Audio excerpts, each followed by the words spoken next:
To the DPP to kindly step forward. A stern warning has been issued to anyone intending to manipulate the electoral process. Working together helps. Terming them loosely as wash lords, Interior Cabinet Secretary Dr. Fred Matiangi has said the country risks having criminals occupy elective posts. It's a fact that we will end up with up to 40% of holders of elective office being very well known and established wash dealers, and so on and so forth.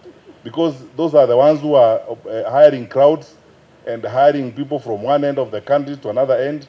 And in some constituencies, the people we are profiling or we are investigating, or the people on Mr. Kinoti's radar, are the leading candidates in some constituencies and in some areas. The concern comes after the National Assembly recently scrapped off the limits governing the amount of money one can spend for their campaigns.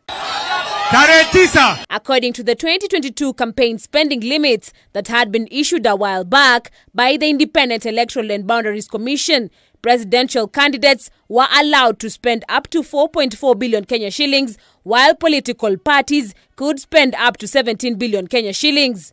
Those eyeing gubernatorial, senatorial and women representative seats could spend between 21 million to 123 million Kenya shillings, with each county differing in the limits set by IEBC. The Election Act was, however, short-lived, and everyone has now been left to spend as they wish. If we had a better framework of regulating campaign financing in our country, we would probably find it, easier to deal with these issues. Matiangi has, however, absolved IEBC from blame for the weak regulatory framework on campaign financing, saying an ideal stringent legal regime would need a multi-sectoral approach. This comes as IEBC Chair Wafula Chebukati noted that the electoral body would hand over the list of aspirants to EACC and other relevant government agencies for further vetting. As of midnight last night, 78 political parties had complied out of 81. So we have 3 who are yet to comply, but we've given them up to the 12th of this month.